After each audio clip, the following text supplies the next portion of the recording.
Good evening friends, स्वागत है आपका बहुत बहुत Ramanuj math classes online channel पर। स्टूडेंट, ये जो वीडियो है वो आपको पता है कि भाई अभी रिट का जो फॉर्म भरने का जो लास्ट डेट था स्टूडेंट, वो आपकी 19 जनवरी 2023, वो भी 2 दिन पहले ही स्टूडेंट खत्म हुआ है। और आवेदन करने की जो संख्या आ रही है स्टूडेंट आपके रिट लेवल 2 में साइंस और मैथ्स की तरफ से स्टूडेंट, वो लगभग 1,94,552 आ रही है स्टूडेंट। आवेदनों की संख्या काफी अच्छी खासी आवेदनों की संख्या स्टूडेंट है, लगभग आपके 2 लाख के तकरीबन है। और स्टूडेंट इसके विरुद्ध आपको पता है कि कुल पद जो हैं वो आपके 7,435 है। तो अगर इस आंकड़े से देखा जाए कि भाई सफलता का प्रतिशत कितना है, तो स्टूडेंट सफलता का प्रतिशत जो है वो आपका बैठता है लगभग 3.82%। मतलब कि आपके 100 में से लगभग 4 स्टूडेंट का सिलेक्शन होगा। स्टूडेंट ये कोई कम रेशो नहीं है। 100 में से 4 जनरली किसी भी प्रतियोगी परीक्षा में 100 में से 4 स्टूडेंट का रेशो सिलेक्शन का नहीं बैठता है। मैं स्टूडेंट फिर भी बता दूं, काफी अच्छा रेशो है। 100 में से 4 जनरली 2 या 3 तक ही बैठ पाता है स्टूडेंट। तो आपका सफलता का प्रतिशत 3.12%। ये तो कंफर्म बात है कि भाई अगर इतने स्टूडेंट हैं तो इसका 80 to 85% ही एग्जाम देने वाले हैं। तो स्टूडेंट ये जो आपका आंकड़ा है जो 4% से भी ऊपर जाएगा। अब आपको क्या करना है, अभी जितना भी समय बचा है स्टूडेंट आपके पास में लगभग आपके पास में लगभग 35 दिन का समय बचा है ना। तो इन 35 दिनों में स्टूडेंट आपको क्या करना है, मेरे ख्याल से ये पहला ऐसा एग्जाम होगा जिसकी तैयारी सबसे ज्यादा समय से स्टूडेंट कर रहा है। लगभग 4 साल हो चुके हैं उसको, 4 साल हो चुके हैं और स्टूडेंट अभी भी तैयारी कर रहा है। जो एग्जाम आपका 25 से, और अब तो 1 मार्च को भी एग्जाम कंडक्ट होगा, उसकी भी डेट आ गई। तो स्टूडेंट ये सबसे बड़ा एग्जाम होने वाला है जो पिछले 4 साल से स्टूडेंट इसकी तैयारी कर रहा है। तो स्टूडेंट आप मान के चलिएगा कि पेपर एक बहुत लेवल का आएगा, क्योंकि इसको आपको ध्यान है राजस्थान अधीनस्थ सेवा चयन बोर्ड इसकी जो है वो नोडल एजेंसी है। तो स्टूडेंट पक्की बात है कि पेपर जो है वो बहुत लेवल का आएगा। तो एक बात का विशेष ध्यान रखिएगा, तो कि आप बिल्कुल सिलेबस को लेकर लकीर के फकीर ना बन जाए, है ना। क्योंकि पूर्व में भी ऐसा कई बार देखने में आया है कि जब RSM SSB द्वारा पेपर जो लिया गया स्टूडेंट, वो आपके सिलेबस से इतर आया है। मतलब उसमें कई बार चीजें ऐसी पूछी गई हैं जो कि आपके सिलेबस में मेंशन नहीं थी। तो स्टूडेंट आप इन बातों का विशेष ध्यान रखिएगा, नहीं तो चोट हो सकती है पिछले काफी समय से जो आप तैयारी कर रहे हो उसके ऊपर। स्पेशली स्टूडेंट अगर मैं मैथ्स की बात करूं तो पिछले वीडियो के पेपर में उसकी सभी पारियों के अंदर उसमें 11th और 12th लेवल का स्टूडेंट मैथ्स पूछ लिया गया था, जबकि 9th और 10th का था मेंशन। हालांकि इसमें सिलेबस उतना अच्छे ढंग से मैथ्स का सिलेबस मेंशन नहीं था, लेकिन सेकेंडरी स्तर उसमें लिखा हुआ था। लेकिन उसमें जो आया पेपर उसमें लगभग 30 to 40 क्वेश्चन स्टूडेंट आपके 30 to 40% क्वेश्चन आपके 12th लेवल मैथ्स के आ गए थे। तो मैं फिर कह रहा हूं आपको, आप एक लेवल बना करके रखिएगा जो भी आप तैयारी कर रहे हैं, है ना। क्योंकि अब ये RBSC पेपर नहीं ले रहा है ना। इस बात को विशेष ध्यान रखिएगा, ठीक है। तो देखिए मैथ्स में स्टूडेंट आप क्या करेंगे, किन किन चीजों पर आपको विशेष ध्यान देना है जो कि आपके लिए तकलीफ खड़ी कर सकते हैं, वो टॉपिक, है ना।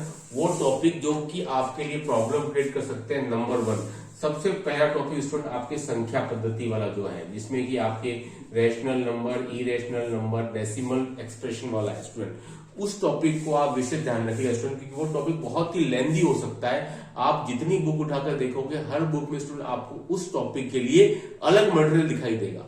तो स्टूडेंट आप इस टॉपिक में, जहां तक मुझे आइडिया स्टूडेंट, आप घातांक पर विशेष ध्यान दे रहे हैं। और आप जो दशमलव प्रसार वाला है क्वेश्चन, है ना, जो स्टूडेंट आपका दशमलव प्रसार और जो क्वेश्चन आता है इस टाइप का 0.3 बार वाला, ऐसा क्वेश्चन आना चाहिए, क्योंकि ऐसा क्वेश्चन पहले भी आता रहा है, RPSC में भी आया है ना। तो ये मेरे लिए सबसे फेवरेट क्वेश्चन है दशमलव प्रसार से।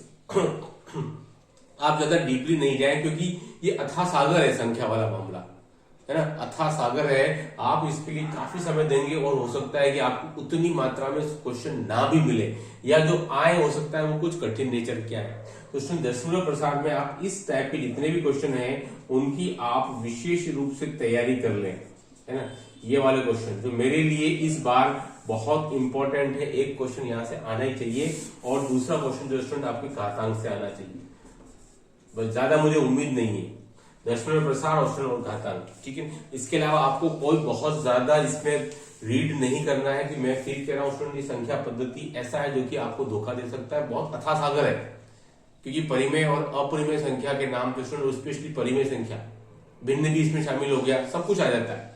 तो स्टूडेंट मैं ये चाहूंगा कि जो स्पेशली जो बायो के स्टूडेंट हैं, ठीक है, जिनको कि मैथ्स इतना टच में नहीं रहता है, तो आप दशमलव प्रसार में इस प्रकार के क्वेश्चन कर लें और दूसरा आप जो इंडिसेस वाले हैं जो कि आपके घातांक वाले क्वेश्चन स्टूडेंट वो आप अच्छे से कर लें, ताकि ये टॉपिक जो है वो आप बहुत ज्यादा समय इसको देंगे और ऐसा नहीं मिलेगा कि जितना आप ज्यादा समय देंगे उतना ज्यादा आपको उसका आउटकम नहीं मिले, आउटपुट उतना ज्यादा नहीं मिले स्टूडेंट। तो संख्या पद्धति में आपका ध्यान रखिएगा, मैंने जो दो बातें आपको बताई है घातांक और दशमलव प्रसार, उसमें क्वेश्चन इस टाइप का वो ज्यादातर आने की संभावना ज्यादातर पिछले पेपर्स में इस टॉपिक से पूछा जाता रहा है, तो उम्मीद है कि आ सकता है। ये मैं अपने एक्सपीरियंस की बेस पर आपसे शेयर कर रहा हूँ। नंबर 2 स्टूडेंट, है ना, कहां कहां आपको दिक्कतें आ सकती हैं, क्वेश्चन का लेवल रेज हो सकता है स्टूडेंट, बढ़ सकता है, वो मैं आपको बता रहा हूँ स्टूडेंट, है ना। ये बात को आप विशेष थोड़ा ध्यान रखिएगा। नंबर 2 स्टूडेंट, आपके क्वेश्चन जो सर्वांग समता और समरूपता वाले हैं, है ना, उन पर थोड़ा सा आपको डीपली पढ़ना पड़ेगा, है ना। सर्वांग समता और समरूपता वाले क्वेश्चन स्टूडेंट, है ना, क्योंकि ये क्वेश्चन ऐसे हैं जो कि बहुत सारे टाइप से आपको चित्र बना करके फिगर बनाकर स्टूडेंट पूछे जा सकते हैं। तो इस टॉपिक पर भी आप विशेष नजर रखिएगा, आप ज्यादा समय नहीं लेता है, इसकी बजाय तो आप अंक गणित को पढ़ लें।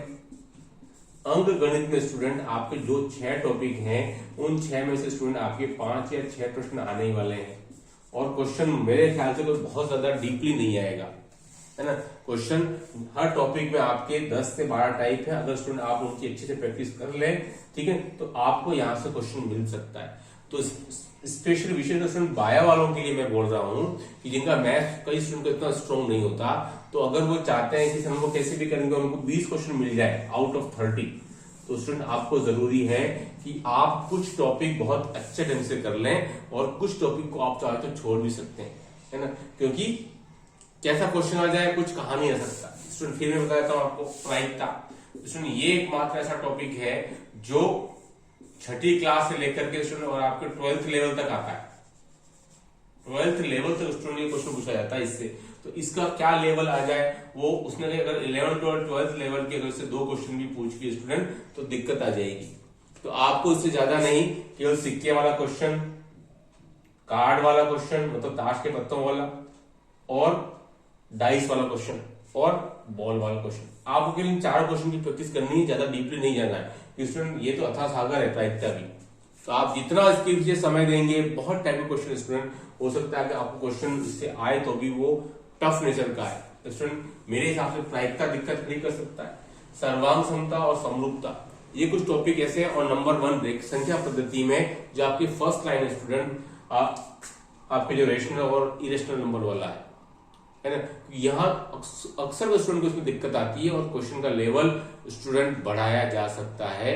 तो आप कुछ टॉपिक्स को बहुत ज्यादा डिस्कस नहीं करके और उनको ऊपरी तौर पे पढ़ लेंगे तो भी स्टूडेंट, और बाकी जैसे अंकगणित हो गया, आपका मेंसुरेशन हो गया, स्टूडेंट मेंसुरेशन टॉपिक है जो आप बचपन से पढ़ते आ रहे हैं, है ना, परिमाप हो गया 2D के लिए, 3D में आपका एरिया हो गया, वॉल्यूम हो गया, स्टूडेंट वो आप कक्षा 6ठी से लगातार पढ़ते आ रहे हैं उन्हीं फिगर को। तो स्टूडेंट उसमें आप वक्र प्रस्थ क्षेत्रफल विशेष ध्यान रखिएगा और संपूर्ण प्रस्थ क्षेत्रफल कैसे बनता है, वक्र प्रस्थ क्षेत्रफल, है ना, सीए से और टीए से, ठीक है, बस ये कुछ चीजों को आप विशेष ध्यान रखिएगा स्टूडेंट, क्वेश्चन वहां से मिल जाएगा आपको। तो मैंने बता दिया प्रायिकता हो गया, आपके परिमेय संख्या वाला, अपरिमेय संख्या वाला, और सर्वांग समता और समरूपता, ये कुछ टॉपिक ऐसे हैं जो थोड़ी सी दिक्कत क्रिएट कर सकते हैं आपके लिए। थोड़ा सा लेवल बना के रखिएगा। आप जो भी गाइड पढ़ रहे स्टूडेंट, प्लस साथ में आपके जो भी एनसीईआरटी की बुक है स्टूडेंट, उससे भी आप टॉपिक को कंसर्न करते रहिए, क्योंकि आपको पता होगा स्टूडेंट कि जो बहुपद वाला टॉपिक है यानी गुणनखंड वाला टॉपिक स्टूडेंट, वो बहुत कम कंपटीशन एग्जाम में आता है स्टूडेंट। ये टॉपिक जो है बहुपद यानी गुणनखंड वाला, वो आप 9th और 10th की बुक से पढ़ेंगे तो ज्यादा बेटर रहेगा। 8, 9, 10 स्टूडेंट ये टॉपिक आपको आराम से मिल जाएगा। बहुपद के शून्य हो गया या बहुपद हो गया स्टूडेंट, ये सब आपको टॉपिक मैं सजेस्ट करूंगा कि आप किसी गाइड की कंपेयर में स्टूडेंट या आप 8, 9, 10 में मात्र ये टॉपिक, क्योंकि टॉपिक बहुत ज्यादा फ्रिक्वेंटली नहीं आता, केवल शिक्षक भर्ती एग्जाम्स में ही जनरली पूछा जाता है ये बहुपद और गुणनखंड, तो थोड़ा सा इसको भी ध्यान रखिएगा स्टूडेंट, है ना। टॉपिक काफी सारे हैं और एक टॉपिक से एक ही क्वेश्चन आने की संभावना है ना। तो तैयारी थोड़ी सी सॉलिड करिए। आप 1 या 2 कोई सी भी मार्केट से बुक खरीद सकते हैं और उसके साथ साथ आप एनसीईआरटी या राजस्थान बोर्ड की जो पुरानी बुक्स थी स्टूडेंट, उसको भी आप साथ साथ मैथ्स पढ़ते रहिए। और स्पेशली बायो वालों के स्टूडेंट आपको डेली के डेली स्टूडेंट आपको 1 से 2 घंटा आपको मैथ्स पढ़ना ही पढ़ना है, तब जाकर के आप मैथ्स वालों के साथ में कम्पीट कर पाएंगे, क्योंकि वो आपसे ऑलरेडी कुछ क्वेश्चन में स्टूडेंट आगे हैं, है ना। और दोनों को मिला के एक ही पेपर आएगा। वो आपसे साइंस जरूर पढ़ सकते हैं, लेकिन आपको उनके मैथ्स के लेवल जाने के लिए स्टूडेंट आपको ज्यादा मेहनत करनी पड़ेगी, ठीक है। तो इस वीडियो में स्टूडेंट इतना ही। खास इस वीडियो का पर्पस था कि कितने परसेंटेज सक्सेस रेट है, तो लगभग 4% के अबव रहेगी। 100 में से 4 स्टूडेंट को पास हो ही जाएंगे। प्लस कौन से टॉपिक ऐसे जो आपकी दिक्कत करते, तो मतलब ज्यादा आपको उसमें डीपली पढ़ना है, और कौन से टॉपिक ऐसे स्टूडेंट जहां से मैंने बताया आपको कि बायो वाले कम समय में भी अच्छा स्कोर कर सकते हैं स्टूडेंट। और प्लस हमारे द्वारा जो 500 IMP क्वेश्चन जो बनाए गए, जो हम PDF दे रहे हैं 70 रुपीज के अंदर स्टूडेंट, वो आप द्वारा सराही जा रही है, उसके लिए आपका बहुत बहुत धन्यवाद और साधुवाद। जैसे कि हमने सेकंड ग्रेड के लिए बनाए गए स्टूडेंट, वो भी बहुत से स्टूडेंट ने लिए और वो आपके लिए सहायक सिद्ध हुए। पेपर अगर इतना टफ नहीं आता तो मुझे जहां तक अनुमान है और भी ज्यादा सहायक सिद्ध होते हैं स्टूडेंट, ठीक है। तो ये आपको इस व्हाट्सएप के द्वारा आपको 70 रुपीज की राशि पर ये आपको उपलब्ध हो जाएगी PDF 500। इसके अंदर आपके सारे टॉपिक्स आ रहे हैं, प्लस आपके शिक्षण निधियां भी आ रही है। आज वीडियो में इतना ही। Do like share subscribe channel. Okay, thanks, धन्यवाद।